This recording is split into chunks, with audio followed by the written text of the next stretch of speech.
Hi, welcome to Two Non-Doctors. I'm Liz Mealy. I'm Maria Shahada. I haven't formally said anything, so I guess I should say it here, but or I put it on Instagram, but Pasta, our unofficial co-host, Pasta Mealy, passed away last week. I couldn't talk about it right away because I was sad. Also, even yesterday you were like, "How are you?" And I was like, "I'm okay." Yeah, you put on a very stoic face. I'm good. Let's get this done. Yeah. Yeah, I'm sad. I'm really sad. It's like it's funny because like I did have a moment where I was like, she's not gonna interrupt the podcast anymore. I remember I was like strategizing. I was like, okay, if I wake her up an hour before, she'll be up and then she puts herself to bed. So I'll feed her and then she'll sleep through the podcast. Like, you know what I mean? Like I had like a full strategy for like a year and a half to get her to stop interrupting. And now I'm like, my baby's never gonna interrupt us again. I know. I know. I'm actually sad about that, even though I joked about it Yeah. when it happened. Oh, hi, Pasta's here, just contributing all the. Yeah, No, it's really hard, especially like because you've had her for so long. You had her for 17 years, 16. 16. I Yeah, mean, she's part of the family. It's like you lost a family member. I think what's craziest to me is that I got her when I was 19 years old. So it's like I got her as a teenager. I had her my entire 20s and most of my 30s. Like, who am I? I grew up with her. Like, who am I without her? Like, who am I? I don't know. It's like one of those strange things where you're like, she did have a huge impact. Like I wrote an obituary on Instagram, and she was in apartment C3. She, was a big part of my cat book. Like she inspired Catter Day. Like I think, but like I wrote jokes about her. Carmen Lynch wrote jokes about her. Carmen was so sweet. So Carmen had um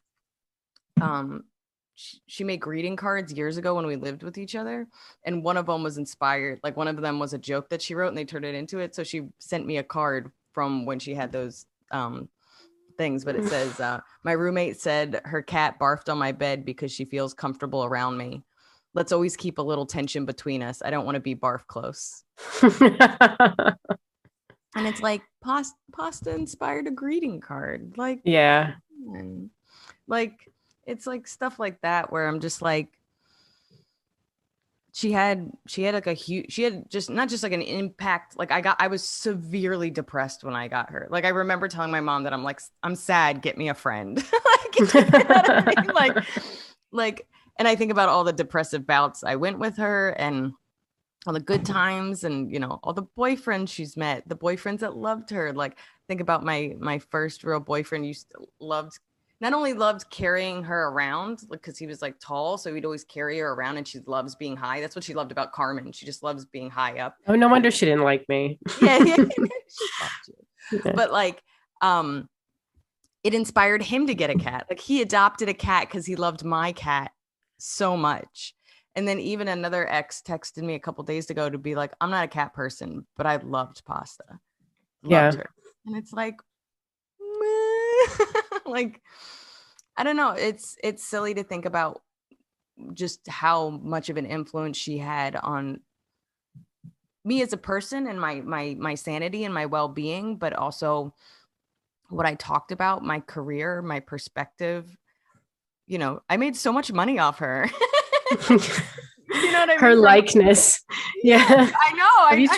Have you checked her will? Do you get to keep that? Like, I know. Look at that little stickers. Like yeah. they have, my little baby. But it's like, she's in all my stuff because she had such an impact on me. And I've always clearly been a cat lover, and cats have always been really important to me. I had cats growing up, and my mom being a vet, and all of the above. Like, I think I'm always going to be someone that owns cats, but like, she was special. Like, Yeah. she was a special lady. Yeah.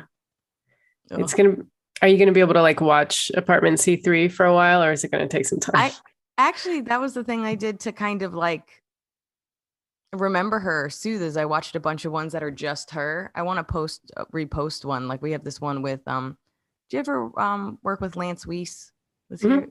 Yeah. Yeah. So Lance, we have this one, I forget what it's called, but he's burglarizing our apartment and Pasta's the one that captures him. And it was such a silly concept. And it was so fun to be this like cat wrangler. And like, I'm always, you know, we shot it in a doorway. So you just see Lance going back and forth with like pantyhose over his head, stealing like a TV and stealing stuff. And we just have Pasta. And it's just me with treats always off camera, getting her to pass from side to side. Oh, And that's so funny. and it's funny because I can see it. I remember at the end, I was watching it, she wouldn't fully get out of frame. So I'm just like trying to entice her. And then at some point I just kind of grab her. but it was such a silly concept. And I loved that my roommates were like, yeah, let's do a full Pasta burglar episode. We did one where she was trick-or-treating and we just put her in different outfits over and over. Like the ones that are completely centered around her, are they're just like legit cat jokes. I'm grateful that my roommates were like, yeah, it's a great sketch idea. And I'm like, oh, okay. Okay. I don't think it's for anybody. But also just like, I used to joke when I was younger that I wanted to be a lion tamer. And then Pasta was such a crazy asshole cat the first 3 years of her life that I was like, I am a lion tamer. I've tamed this beast. Because people, it was so funny. Carnegie Cat Clinic and Princeton Animal Hospital did like a tribute to her, did like a little like, oh, we lost, you know, especially since she spent so much time there when I was traveling. And they were like, everybody, so like the, you know, a lot of the staff said goodbye and all that stuff, but a lot of them were just like, she was very spicy. I remember when she was spicy, she had a spice, but she became sweet. And I was just like, oh, I love that you like corporate wise cannot call her a bitch. She was a dick for quite some time, and she's so lucky that I loved her into sweetness submission. Yeah. But it was really funny, just all these employees calling her spicy, and I was like, oh, she did have a spicy. She terrorized everybody there. Dude, I remember this so clear. I kept the card somewhere. I have it in a box. So she was in a cage. This was very early in her life, because now, you know, later she got to like roam around and just be like a practice cat when I was gone. But she was so bad and she was so mean. She would be in a cage and they would say, you know, pasta mealy. And then over the week, it would get more, there would be more things. And it would be like, they would have to put a towel over her because she would swat. Like I said, watch out, she swats. And she would try to hit people as they pass by. And then like it aggressively says, does not like other cat. Like her card just had more and more details of what an asshole she is as the week went on. So I'd pick her up and it would just say what food she ate. And then when I would pick her up, I'd be like, oh, how was she? And they were like, she is a spirit, just a strong, spirited woman. She's literally a spirit animal. Maybe. But yeah, I'm sad. Yeah. I'm still sad. I feel grateful that my friends are understanding, but you know, and then of course, like I told fans, especially since so many people know and love her, but like I just moved, so I've been meeting new neighbors, and there's just like,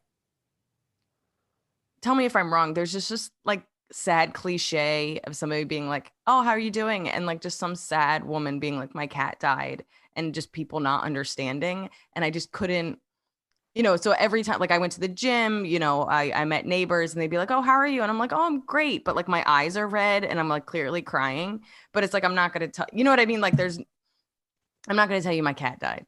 Although, can I just tell you this story? Mm-hmm.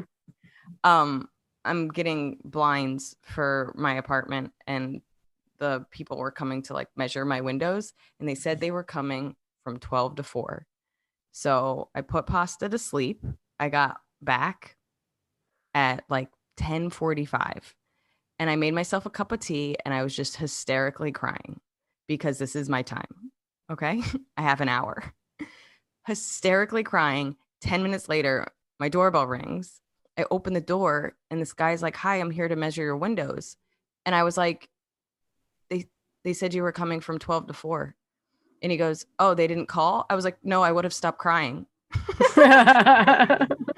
You know what I mean? Like, I look like I just found out I'm getting divorced. Like, I mean, hysterically crying. I thought maybe it was like the mailman. That's why I just didn't like even like wipe my tears. I was like, huh? Two things. That would be such an amazing meet cute for a movie. Uh-huh. And the other thing is that I love the idea that you schedule your crying, like your grief happens from 2 to 2:36 p.m., 4 minutes for the eyes to clear up. By 2:40 p.m., you're on Windows, and then you got to make a phone call. Yeah, of course. But it's not as much I schedule it as much as this is, if I'm going to cry, this is the time to do it. To the point where I had shows on Saturday and I wore a bunch of makeup. Like I wore like lipstick, I wore eyeliner, like I just kind of, I did my hair. And a friend of mine who was hosting was like, "Oh, you look so pretty." And I was like, "Oh, it's preventative." And she's like, "Understood. Understood." Like I was like, this isn't like, it was almost like I cried all day. And then I to the point where like it was about 20 minutes before I was about to put on makeup. And I was like, "Get it together, Elizabeth." Like, oh, I gotta put on eyeliner. That's really funny. But I don't know. I feel fortunate that I have a safe space to share how sad I am. But I also think the regular world is kind of like, it's a cat, get over it. And that's not how I feel. Not yet. It just happened. I think like in 2, 3, 4 weeks, maybe people will be like, all right, As a, I know. I told my mom, she was like, "Oh, how did the appointment go?" And I was like, "Mom, I was like a full Italian woman. I was like, take me, Jesus." Like, Oh, she's like, "Really?" I was like, "No, but I did cry hysterically." Like, and I don't, I've never been in the room when somebody put down an animal, but I'm assuming everyone's not supposed to be crying, but everybody knew her. So like the vet tech was crying, the vet was crying, I'm crying. Like, you know what I mean? Like I'm sure you're not, I'm sure my mom isn't hysterical. I mean, I've seen her put animals to sleep, but like everybody knew her. And like, I was like a mess. Sorry, now I'm getting sad again. But I was, you can't call it dramatic if it's how you actually feel. Is that? well, no, I think you can call it dramatic if how you feel is absurd. But yeah, I don't think that how you're feeling is absurd at all. Yeah. But I did have some, when you just have like silly thoughts where you're just like, why isn't it me? She should be 36. Yeah. Yeah. But well, oh, that's fucking motherly of you. I mean, yeah, she's a cat, and I'm surprised she lived as long as she did. Like, how long do cats usually last? So she was decently old. Like it's between they a little older than dogs. Like dogs are kind of 8 to 10, 12 is like a really old dog, and cats are like 12 to 15, and over 15 is like a really old cat. Okay. So, and then she also got cancer when she was 10, and it was like this rare, weird cancer. And I give my mom 110% credit. Like, she would not have even lived to 16 without my mom. Like, my mom was like, let's figure it out, and put her on some experimental drugs and all this stuff. And she was cancer free clearly up until a couple months ago. And my mom prepared me. She was like, hey, it's getting there. But, in my mind, she was going to live until she was 30. So, Yeah. but yeah. So thank you for all the messages and kind words. And I haven't gotten back to anybody because I can't read them, but I'll get there and I'll thank people personally soon. But everybody's been really kind. And I told everybody, because, she had a cat shirt. I was like, go wear Pasta's cat shirt. Go keep her legacy alive. Mine doesn't fit me anymore. I've gained so much weight since I've gotten that cat shirt. What you can do, I wish I had it nearby. A friend of mine gave me a shirt.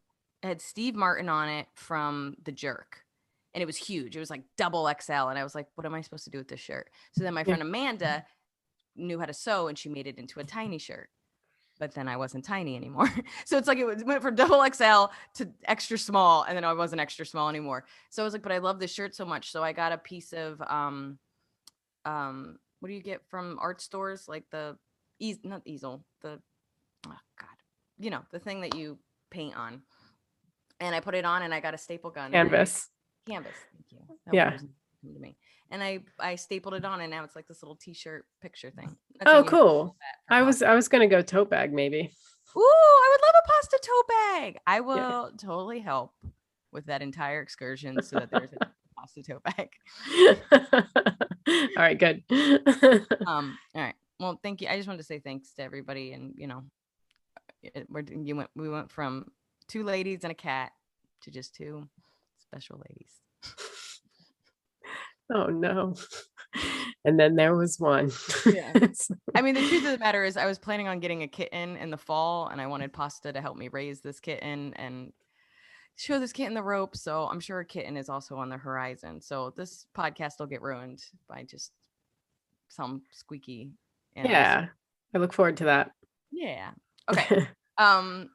Announcements. Patreon people, thank you so much. Thank you, everybody. If you don't know, you can get weekly bonuses, you can get monthly bonuses, you can get stickers, you can control our Googles, which is when you tell us what to Google. I now feel like I have to explain that after somebody's like, what does control your Googles mean? So you're like forcing our hand as we're trying to like type the Google in. Yeah. We're like, no, Brian, I don't want to you could be a Google guest. You get access to our stand-up, signed book, all these fun benefits. So patreon.com/2nondoctors, full word doctors. Yeah. You can follow us on the socials, Instagram at 2nondoctors, but it's spelled DRS at the number 2 non-DRS, and then the rest of them at 2nondoctors, full word doctors. If you have time, you can leave us a rate and review on Apple Podcasts because it helps us out, helps us get seen. We feel great.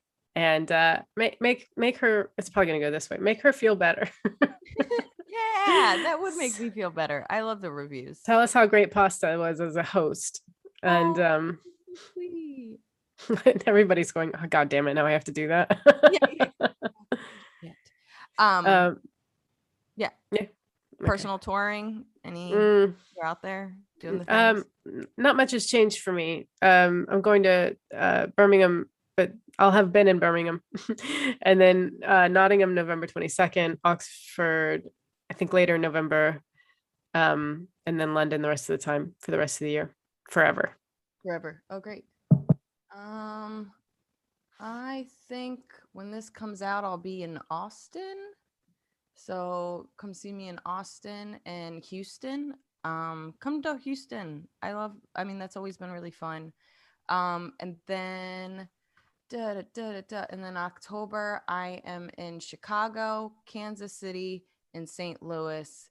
And then I'm slowly booking stuff in November, which I will fill you in eventually. If buy my book, support Pasta. I like how we like really milk this. Support Pasta in her dreams. Her cat is dead. Buy her book. My baby. Oh man, not that my book is big enough to go through a second edition, but like second edition would be like, you know how like they update it, but like the whole book is about her, and like it would just be like 17 pages. But a lot of people got to know Pasta in my book, Why Cats Are Assholes, because as you know, she went through an asshole phase. Check it out if you haven't. If you have, same kind of thing. Amazon reviews are super helpful, and just all around wonderful and make me feel lovely. So, yeah. Okay, fan mail. All right, our fan mail comes from Aaron. They say, howdy, I've been making my way through your past episodes recently, and I just got to mad about anger. I wanted to drop you a line because I really related to how Liz described her anger issues. I've had anger issues my whole life. My parents sent me to therapy when I was 8 or 9 because of them, and I actually just started going again because I felt like they were getting out of hand. When Liz talks about having to control her anger because she's a small woman and has to think about the repercussions, it got me thinking about how different our repercussions could be. I'm a 6'4", 300-pound guy with a big beard and a shaved head. I've been told by multiple people throughout my life that I can look terrifying without intending to, like absentmindedly scowling while I think about something. For example, while my size and appearance does have its benefits, some of its drawbacks include if I ever were to lose it, and fly off the handle, I have the physical capacity to do some significant damage to people or objects. It's not something I live in fear of, but it's definitely something that crosses my mind when I feel my blood pressure rise and my ears get hot, that I need to calm down or get away from people and things because I may do something that I will deeply regret if I don't. In the same kind of vein, Liz mentioned something, I don't recall the exact words, about not being taken seriously when mad, but I've experienced a sort of flip side of that. I can tell you that I found no worse feeling in life than seeing fear in the face of someone you care about and knowing you are the source. I don't even have the words to describe it properly. Nothing I have found will make you feel smaller or more ashamed of yourself. On a lighter note, you both are awesome. Love the podcast. Keep up the awesome work. I live in fear. You guys are great. Thank you so much. You know what? Actually, I did find, and like, because he was talking about like the opposite, where like I worry about what happens to me because I piss people off, and I have a story about that. But on the other note of scaring somebody, I was actually joking with my niece. This was like probably during the holidays, and I did something, I guess, kind of like aggressive or like spooky. I don't know what I did, but like she looked so scared, like literally like I was gonna hit her, and I was just being silly. And so I had to, like, when you have to like counter that when you see how horrified, and you're like, oh no, no, no, no. And then she like softened, but I was like, oh, I scared this little baby. Like, she's 4 years old, and she had this fear in her eyes that was like heartbreaking, and it hurt me It's so so funny. much. I had like a little cousin, and I was like, "Rrr!" And like the bottom like teeth went out, and then I scared the shit out of him. I think he was 3, and he just went ah, ah! like ran the other direction. I found it to be hilarious, but it's just like unfounded fear makes me laugh so much. It, she's so silly, and she's so like, she loves taking care of babies, and she's just very like this, like, she's tough. She's a tough lady. Like, and I talk about her like she's 25 because she like sets boundaries, and she's like put me in my place. But it's also like I got reminded very quickly that she was a tiny small child.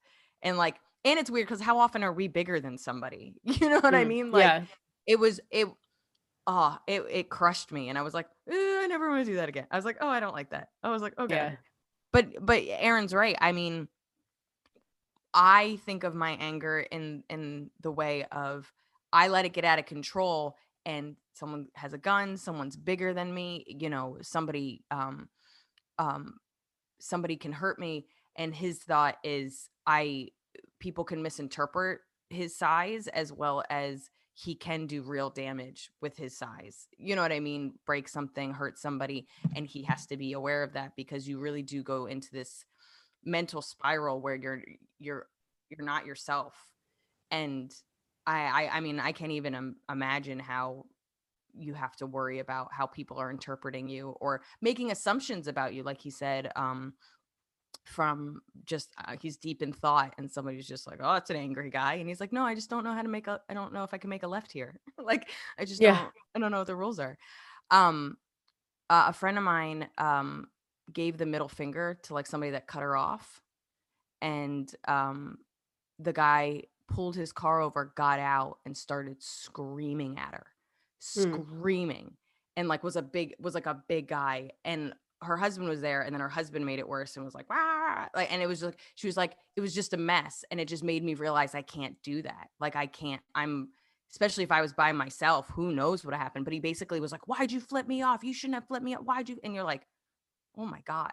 Like, but I've been in the same position. Like, sometimes I'm a little more aggressive in the car because I feel the safety of my car. But then I told them, like, basically I realized that I have to be a little more cowardly, because when people see that I'm a woman, they go, they can't handle a woman being in a position of power. So like the BQE, basically when you're getting onto the BQE, it's 2 lanes that go into 1 lane, and then 1 lane that goes into 3 lanes. So you have to merge. So I was merging. It was my turn because it's a zipper. We talk about it all the time. You go, I go, you go, I go. So it was my turn. And this guy is just being aggressive. And I was like, go fuck yourself. I was coming back from a gig. It was like almost midnight. And it's like, fuck you. This is my turn. So I don't let him in because it's my turn. So where I lived at the time, I would have to go from being all the way to the far lane, all the way to the left because I was going to exit soon. So when I go to now merge from the single lane into the 3 lanes, I'm going left. He goes around, hits his car, takes his car, hits my car. I swing into the 3rd lane. Luckily, nobody was there. And then he speeds off. And so I took pictures of his license. I sped behind. I went nuts. I was losing my mind. This is probably like 8 years ago. So I sped behind him. I took a picture of his license plate. I'm screaming. It took me about maybe 2 minutes to be like, this is how you die. Like, do not die. Yeah. Fucking chasing somebody on the BQE. But I'm like screaming in my car. And I get home. I wasn't too far from home. I get home. I look at it. It was mostly, he dented the wheel or whatever, but not enough that it needed anything done to it. But so I call the police and the police are like, where are you? And I was like, I'm home. I was like, but I have his license plate. She goes, I can't do anything about it. And I was like, why? And she was like, because you have to stay at the scene of the crime. I was like, it's the BQE. There's no shoulder and it's midnight and I'm a tiny woman. Why would I do that? And she's like, well, you could have maybe gone to like a little bit off the BQE. And I was like, that makes 0 sense. Like, that's so unfair. And so I couldn't report the guy, but I was just so mad that it was my turn. This guy was being aggressive. And then I can't even tell you, like, I have to calm myself almost immediately now because I'm like, there's no reason to die just because I'm right. Yeah. Like and I have to remember that there's fucking madmen out there that are just, they can't handle that. This is you know what I mean? And so when people are speeding on the road or people are I just have to it's been a good lesson of controlling my anger because I have to be like, this isn't worth dying for. Like, ugh.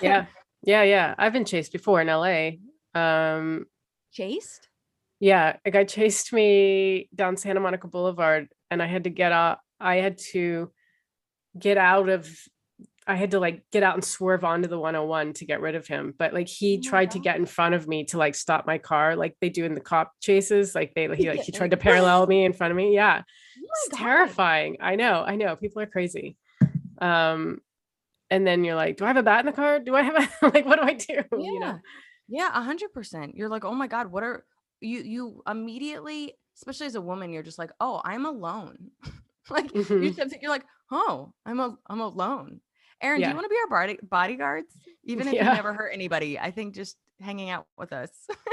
Definitely. Which is so funny because I think we're the spicy ones. I really do like using the word spicy for bitchy now. We're so spicy. We're so spicy. So spicy. What's spicy about her? Oh, she uses the word cunt a lot. 2 spicy doctors. But thank you for listening. Yeah. Thank you for listening. Thanks for writing in, Aaron. We do appreciate it. Googles. Okay. Mine's pretty quick and sad. Okay. Does mourning, I don't know how to say mourning. Does not sound like morning. Mourning suppress your immune system. I got really sick. Like I've been kind of sick for like a week now. And I was like, oh man. Cause like almost like we talked about, after like you know what I mean, you study for like a final or something like that and then your whole body shuts down and you get sick. I kind of feel the same way. I was just like, oh fuck. And pretty much I hate the word bereavement. That's what they say in all these studies, the bereaved, especially, and it's even sillier when it's a cat. But it said bereaved people demonstrate higher levels of systemic inflammation, maladaptive immune cell gene expression, and lower antibody response to vaccination compared to the non-bereaved. And then psychological responses to bereavement, such as depression and grief, can influence, I hate how this is all written, the immune function with people that are bereaved or whatever. But it's like, yeah, like in general, like I'm not depressed, I am sad, but like that can suppress your immune system. And we've talked about that in our like depression episodes and stuff, but also just the loss and like, and you know what I mean? Like, that's why there's emotion. That's why like a lot of emotional pain is connected to physical pain. And they do say things like heartbreak have physical side effects. So it's like, yeah, I think it suppressed my immune system. I got sick pretty quickly, and I was like, come on, man. Why does everything suppress our immune system? Like Yeah. literally like going on stage and then finishing a stressful thing and yeah, cats dying, everything gets us sick. Yeah. Are you feeling better? No.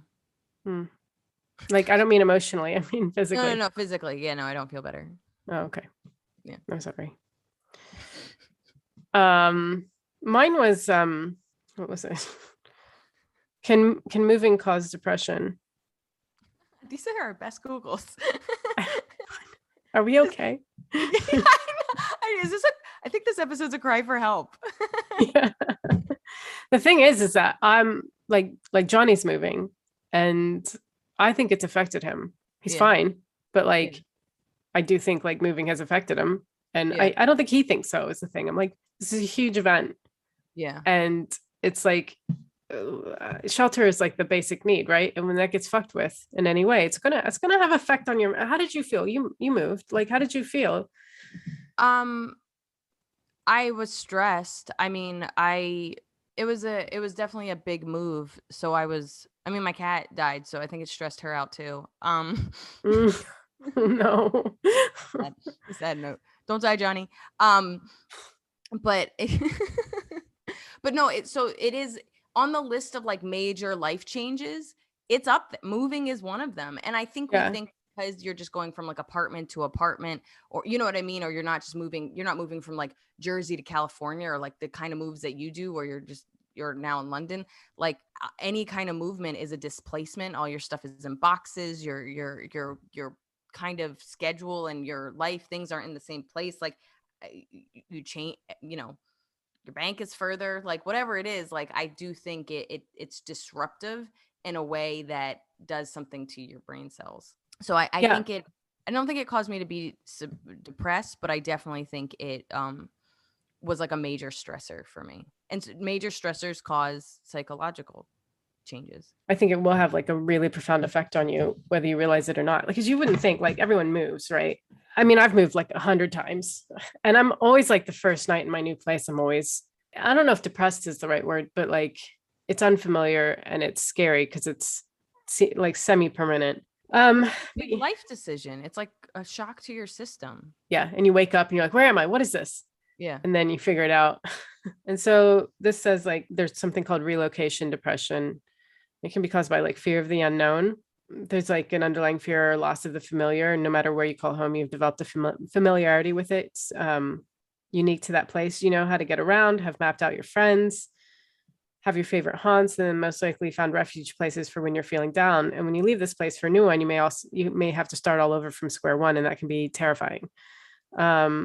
Become so complacent in our routines that anything that threatens their disruption arouses anxiety within us. Some of us are fortunate enough to have been born with an adventurous spirit that is conducive to adaptation, and that's great. For those that are more tentative about moving, you're probably feeling lost, confused, and uncertain. And then and it just says you might also experience weight loss, sleep changes, etc. He's definitely like lost some sleep. I also think that it's because like everyone's moving out with a little bit of there's no like fanfare, there's no ceremony. It's just sort of like one of them has already found a place and like moved out slowly and subtly, and the other two, I don't know, it just yeah, it not everybody kind of is in the same mental headspace. Yeah. And he probably wouldn't have moved if somebody else didn't make the decision, correct? Right. He wouldn't have. So I think there's also like I was ready to move. Right. And I think that makes a big difference. You know what I mean? Like there's one thing where like this is my choice and I'm excited. I think it's another thing when somebody's almost made the choice for you. Yes. Yeah. Exactly. I think it's real. I think I do think the reason you're moving has a heavy influence. But in general, I mean, just being in a different place can upset my whole system. You know what I mean? Like even if like when I'm on tour or like somewhere else for a while, I think we all think like change is positive, but that article made a good point that it's like if you're adventurous, change is exciting. If you're not adventurous, change is just terrifying and it's uncomfortable. And I am definitely the change is uncomfortable person. I'm trying. I feel like I surround myself with adventurous people because I'm like, maybe it'll like rub off on me, and I'll Yeah. wake up and be like, I'm in Paris, come join Yeah. me. But it's always Right. like, And I'm in the I, kitchen. and I surround myself with responsible people, hoping that'll rub off on me. So, it's a give and take. Yeah. Yeah. We go to And Paris, but with a budget. yeah. Well, I hope everybody feels better. Yeah. From these Googles. Um, Sorry, everyone. yeah, bummer Google section. Let's get personal, or let's get personal's bummer too. I really messed up this episode. As a child, what did you think was going to be awesome? What did you think would be awesome about being an adult, but isn't as awesome as you thought it would be? Being an adult is awesome. Do you feel that way? I fucking love it. I would never go back to being a child. Like, everything you wanted, you got, baby. You want your freedom. You want to run around this world. I do think think there's two types of people. The ones that think childhood was the best and like carefree and like they didn't have bills and da da da da. And I think there are people that think adulthood is the best and they can do whatever they want. And it's you know what I mean? Like, I think we're both the same. We're like, I do not want to go back any further than maybe 28. Like, there's nothing in my childhood, teens, or 20s that I really want to go back to. I mean, I did like my skin better on birth control, but that's about it. I didn't like my personality on birth control, I'll tell you that much. Yeah. Yeah, you could keep my life before 25, just whatever. But 25, when I moved to New York, my life started. But I think this might be like specifically, is there something that you thought of as a child that you would thought would be awesome? Because I'll say this, I always had to work, but it was always stuff that my dad assigned us to do. So it was whether it was like babysitting, or I worked at my parents' animal hospital, or we were like weeding beds and stuff. Like, I was always doing work. So I kind of glamorized working for someone else because my dad was tyrant boss of a man. So I was just like, they can't all be like that. And I'm like, oh, my dad was so nice. Like, because I mean, I did it even when I worked like as a temp, or I mean, I hated being a waitress. There were certain jobs where it wasn't too bad, but like clearly, and I never had a salary job. I literally just had like temp work, office work, waitress work, and then stand up full time and babysat. So, but I don't know. I think I slightly glamorized working for somebody that wasn't my father in this way that I thought like I would be treated better. Yeah.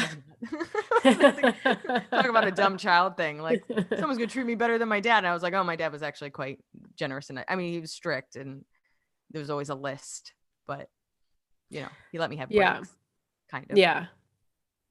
Maybe like if I was a child, like having a kid, I think I always thought I'd have like one. I don't think I was never like crazy, like, oh, I'm going to have so many kids when I grow up, just because that's what you do. I was like, I'll have one. And I'll do you that favor, world. Yeah, you're welcome. Do you think it's because you're close with your mom that you thought like, I want to be a mom like my mom?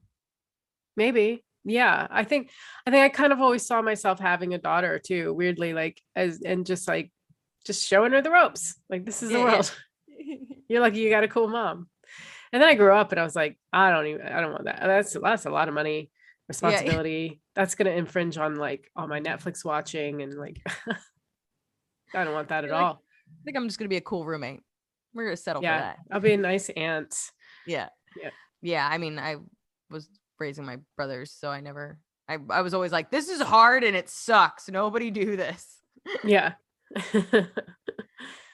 I think I was starting to, and not even completely realize how expensive vet care is when my parents retired. I was like, this is crazy, guys. Like, when I started to have to pay for my own vet care because my parents retired, I was like, I hate this. It's awful. Pets are expensive. Does nobody talk about how expensive pet care is? They should have health insurance for pets, which they do, but it's not really that great.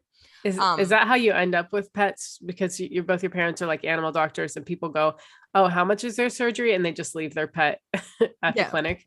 Dude, I mean, but that is kind of true. Our first dog, Sam, he was a German Shepherd. Also miss him. He was amazing. they didn't want to take care of him. Like they basically were like, just put him down because they didn't Oh, want to take. And my dad was like, what? This is a great dog. And he was, and so my dad was like, okay, well then we'll take him. And we ended up taking him. And then a lot of the cats we got, like the ones that became practice cats and the ones that we adopted, it would be like a kitten that had some kind of like heart disease or like had something wrong with it and it couldn't get adopted. And my mom would be like, well, we'll just take care of it. So like even, I mean, it was my mom's cat and then my mom gave it to my brother, but this kitten came in and it had something wrong with its eyes and she was pretty sure it was going to have to get surgery. So nobody wants to adopt a cat that's just going to drain you of money. So nobody would adopt it. My mom ended up not having to do the surgery, but she had to put these eye drops in its eyes forever. And now it's my cat, my brother's crazy cat. My brother told me the funniest story because he has like a little porch on his apartment. And he said he'd come home from work and he'd be like, Alita, and look, and even though she has nails, but she has these caps on them, these like gel caps, so that like she can't do too much damage. But even with the gel caps, she climbs up this banister and he's making eye contact with his cat. And he was like, Jesus. And she's like, it's like amazing. Picture, he goes, it's horrifying. She has these purple nails. She has kind of these like witch eyes because she has this like eye issue. And she's just making eye contact with me when I come home from work. It's horrifying. It's hilarious. God. It's horrifying. And her full name is Alita Battle Angel. And I was like, well, that's what you do when you name it Alita Battle Angel. It's going to have battle skills. I mean, I have to say, like, being an adult is hard, but not as hard as it was to be a kid. You didn't have like a normal kid carefree childhood at all. Yeah, and I think we've also stayed the same size as a kid. So maybe we're just living our kid life. I do feel like I live like a teenager in a lot of ways. Like maybe if this kind of like I kind of do what I want. Like, oh yeah. And we still dress like teenagers. I still carry around a backpack. I'm like so embarrassed by my like sometimes you hang out with people, backpack's fine. Sometimes you hang out with other people and you're like, oh my God, I've got a backpack on. I was just thinking that the other day because I met up with Carmen and Carmen's a little backpack person. My backpack's a little bigger than her backpack, but like I just realized, like I started to notice because I was like, because I've always, me and Carmen, like especially living together, like easily influence each other. And I was like, oh, I like, even you had a little backpack, and I was like, oh, I like her little backpack. Like we always have this like, and it's fine because that's what it's like. You're running around, you need your notebook, Yeah. And then I'll misconstrue a situation or I'll come from doing shows and you're like, I look 10 years younger in the wrong kind of way at this event because of this backpack. And then somebody will bring it up. They'll be like, oh, what's in your backpack? And you don't even have, you're like, my calendar and my notebook and the book I'm reading and a wallet that has almost no money in it, but is absolutely full. literally what's in my backpack. All of that. My favorite is a wallet that has it has a credit card I don't use and no cash, but is so packed it can't be shut. What is in there, Liz? What is in there? All right, we should get into our topic because we've talked too much sadness. Okay, so let's go into faith and religion. Let's go into faith and religion because that's God, what have we done? So I wanted to start out by, I have a joke I never could get to work. That is just like a one-liner, but I wanted to make it into something more, and I can't. I wonder if I should just do it as a tweet. But I had a joke that said my parents are Catholic, but I was raised self-help. Yeah. And that would get a laugh, but then I had all these I tried a million different things to like, what does that mean? And and really that goes into like kind of our self-help episode. But like, I wasn't raised religious, but I know Catholicism has had an influence on me because my dad went to 12 years of Catholic school. My dad wanted to be a priest when he was really young. And then reminds me of my cousin. Yeah. Yeah. And then how do you go from wanting to priest to having 5 kids? That's aggressive. That's an aggressive move, Dad. Aggressive. I mean, I think if you go, well, I'm not doing the life of celibacy, so I should just live the other life as best as possible. Yeah. And my mom was just like, I'm not this Catholic. And then my mom was raised Catholic, but she's just not as Catholicly as my dad. And even my dad was still going to like church and stuff. And then when they had kids, my mom was the one that was like, hey, you can't be hanging out with Jesus. Like, you got to be home helping. Like, my mom saw it as like, you're out there hanging out drinking wine with Jesus and I'm here taking care of the kids. Like, you can't do. And that's why my dad stopped going. But my dad actually started going to church with my brother-in-law. And it's a different church. It's not even, I think, might be Protestant, or it's some other sect. I don't truly don't know enough about religion. And my dad's like, it's not really for me. There's like a coffee shop in this church, by the way. It's a little bit of like a big church. And my brother-in-law likes it because there's childcare. So my brother-in-law is like, this is dope. AA meetings love it because they don't have to make their own coffee. Yeah, kind of. But it's kind of funny. He drops the kids off. He gets a coffee and he goes to church. And I was like, this is like one of the best coffee shops I've ever heard of. Like, if I could just get some writing done there. Yeah. So my dad started going with my brother-in-law, and we've been trying to encourage it because my dad, it's important to him. But like, because you're Coptic Christian? Yes. I don't know enough about that, but like, would you say that you were raised Coptic Christian? Was it a part of your Definitely. I had to Okay. go to church. I had to go to like dressed up for Easter, Christmas. I had to fast. I had to, we used to go to Sunday school. Oh my God. Sunday school. They tried to teach us Coptic. That didn't last. But like, Jesus fuck. Yeah. Like, because it was. There's something funny. You're just like, Jesus fuck. We were so religious. Oh, God damn it. Oh, it's tiring thinking about it. It's so much fucking religion. And like, When does that stop? High school? Intertwined. I stopped at 17. Intertwined was the social aspect of it. So it's like, these are families that we socialize with. They're practically related to us. You know, it's Egyptian families in Ohio. So it's like, it's a small community of people. So it was like, it wasn't just that we went to church and went home and like, it was all about the message of God. It was about seeing people, socializing, being with family. And I just remember at 17 thinking that was all just a bit hypocritical. Or, you know, it's just like, why does God give a shit if I wear a dress or if I wear jeans? Or, you know, like, why, like, there was so much judgment, even though we weren't supposed to judge. And then it got to a point where I was like, really? Like, my dad seems really. Sorry. Hold on one second. But you were saying that was like hypocritical and that your dad. Oh, it just feels like they're smarter than that. I'm like, do you really, like, I just look at them. I'm like, do you really believe in God? I really do think my mom does. And like, I mean, she was raised so religious, like aunts were nuns. They were both they were both brought up with religion. I just feel like my dad, because he's so cynical, and I feel like I have more of my dad's personality, that I look at my dad and I go, do you really believe it? You know? Yeah. And I don't think he would ever say otherwise. Do you think he's more in it for the community? Because it sounds like a really strong, supportive community aspect to the Coptic Christians in Ohio. Yeah, at least like all the years coming up, yes. And it was a strong, really connective, supported community that's since sort of disbanded and fallen apart. And there's so many new people coming in, and I don't even recognize our priest. Our priest is white now. It's like, his name is like Kevin. Like,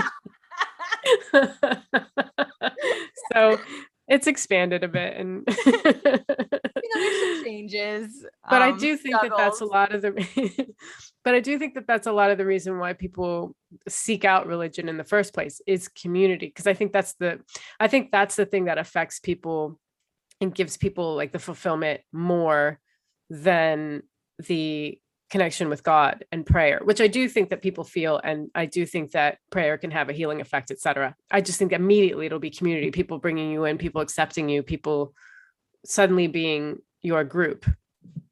Yes, and there being a set of rules. Like, if you think of any kind of community, college has a set of rules. Most buildings, in some sense, have a set of rules, even if they're just basic rules. And so I think there's a set of rules that people kind of understand and hypothetically all live by. Then there's a familiarity and a caring, even if it's just, their name and their kids or whatever. And then there's this building that everybody goes to, or there's, you know what I mean? There's this place that everybody kind of goes to. And I think that even that alone has its building blocks and its connection. And then, of course, like you said, there's the higher connection to God and having faith. I mean, I find it hard to relate to on every every sense of the word. I mean, I feel more lucky that as I built my own community, I absolutely understand the importance. And as I've come to grips with my own, let's say, spirituality or connection to something larger than myself, whatever I might think that is, which I don't know what it is. I've started to kind of understand religion more, because I came from a very, I wouldn't even say atheist, more like agnostic kind of viewpoint of religion, which is like, I don't see the point, and it seems really destructive globally. And it seems like Christians are always the people that are hurting other people, yet they're the ones that are supposed to be like, love everybody in God's name and blah blah blah. And I mean, we're all God's children, or whatever the hell that they say. So it was really hard for me to actually see the benefits of religion for a really long time, because all I could see was the tragedies that they brought and the disconnection that they brought. Um, but I think as I've gotten older, I like symbols, and and then bringing my own connection to those symbols. So a couple of my Indian friends are the ones that taught me about Ganesh. I think he's the god of obstacles.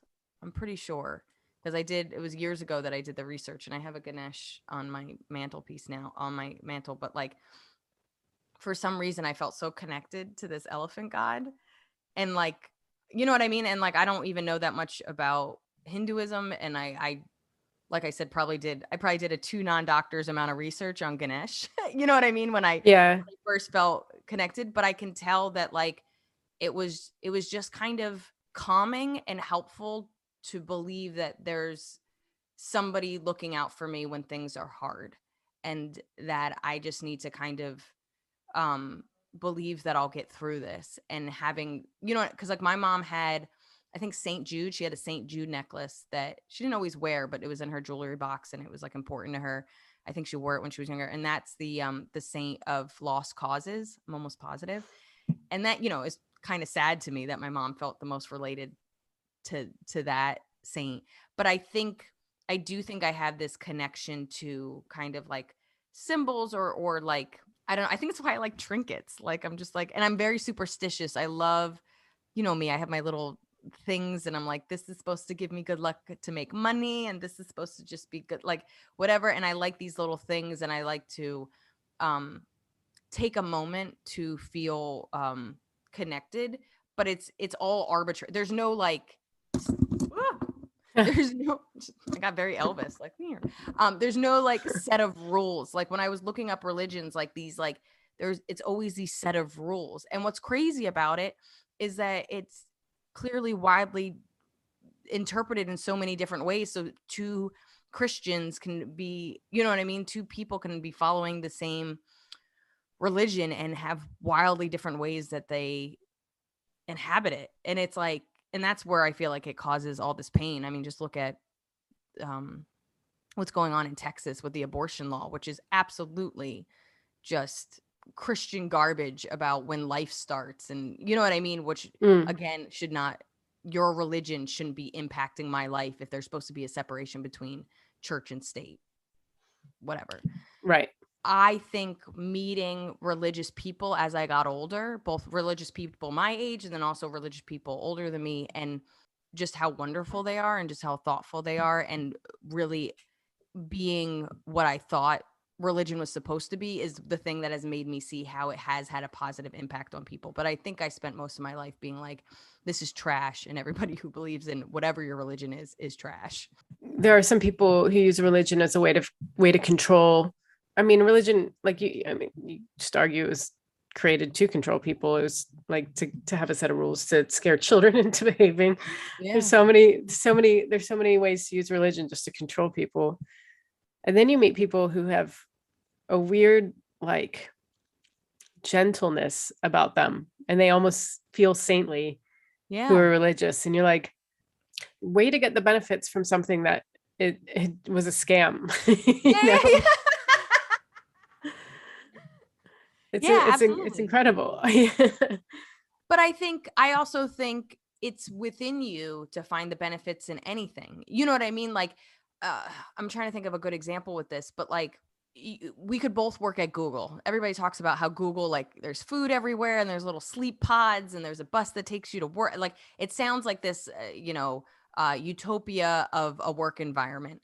But there's always going to be somebody that's like, fuck this place. They do it so you don't leave. You can't, you know what I mean? Like there's always going to be people that can see the negative in something. And there's going to be the people that are like, actually, it's saved me money. And it's, because of childcare, like you can see. So it's just like, I think it's up to you, whatever you believe in, to see what's positive about it and how you can bring connection, community, some kind of faith or belief, and being there for yourself and others.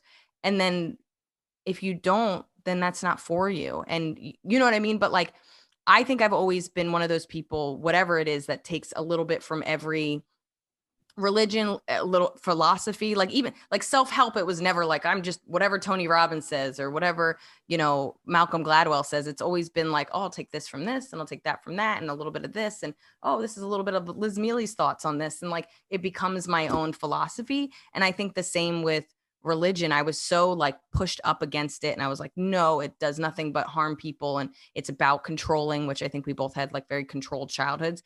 And then I started to be like, oh, there's something really beautiful about this in Buddhism. And there's something really like kind and thoughtful in Islam. Like I remember my friend Amanda was in a taxi. This was like probably 10 years ago. And the guy was taking her, I think, to Jersey City. And these beautiful songs were on his like CD player. And she goes, oh, this is so beautiful. What is this? And he's like, oh, it's the Quran.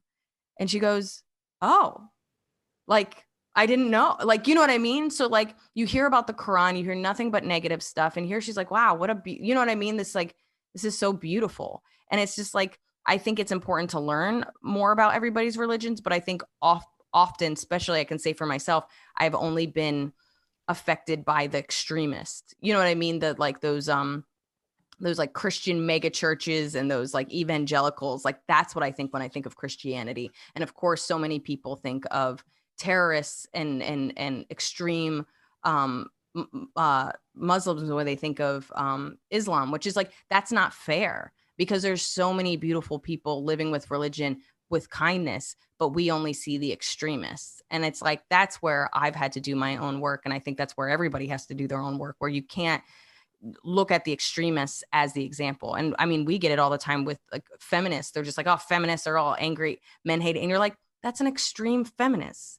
Most women just want to have equal rights that's what feminism is. You can't, you know what I mean? At least smile while you ask for your rights. Jesus. But I think that's where we are, is that I've always seen religion as a bad word. And I've slowly started to use the word spirituality, and I slowly started to use the word faith because they're softer. But religion is like the R word to me. And I've had to do my own work to not judge people when I hear they're religious, which I absolutely was a shitty person like that. Like if I found religion, I was like, okay. Yeah. No, I'm the same. I mean, like religion, it feels like sometimes you just need someone to tell you how to live. Like, do you know when you're cooking and you're just like, just give me the recipe and let me follow it straight? And yes. So like, I think religion can be good for that. It's just like, just give me the rules. I'll stick to them. Keep your community. I don't care. I just need, need structure, and I need a way to guide myself. And like, and I think that like, as we evolved, I think people, like a lot of people cherry pick their religion and they consider themselves spiritual and kind of just work within themselves to feel better and have inner peace. And it isn't about any one religion or following any one thing. Like I believe in reincarnation. And I also, I think it was Buddhism that has reincarnation. There was a fan that wrote to me. It was actually really beautiful. I forget what religion, but he goes like, in my religion, he goes, everybody in your life has been reincarnated and they're there for a reason. And pasta was there for a reason. And I was like, thank you so much for saying that. Like, you know what I mean? And she'll come back. Like he was like, she'll come back. And I was like, I believe she will come back. Like some, like that stuff, like, especially when you're sad, like it is helpful, whatever's true or not true. Like that doesn't matter. It's like, it's about, I gotta be honest. Sometimes I wish there were times like, when I'm like about to go on a trip or do something really scary, like have a big show. I wish I could just make the sign of the cross and just Yeah. feel like it'll all be okay. Like my parents always made the sign of the cross before we started driving, like long distance. Wow. And it was just this sort of like, God will protect us. And then that just took away, that just gives you peace of mind. Why did I get rid of that? I should have kept that. That's so funny where you're just like, oh, I want to be protected. How do we use this? How do we use this? I would absolutely love to hear how religion has had a positive impact for you, how religion played in your life, like how maybe if just the importance of it to you, if it's important to you, how you came to your own definition of faith and spirituality. If it's not, if you are atheist or agnostic, I mean, I think this is pretty open discussion, but you can write to us at 2non-doctors. What is that, Maria? That's 2 non-full-word doctors at gmail.com. And we'll see you next week. Thanks, guys. Bye. Bye.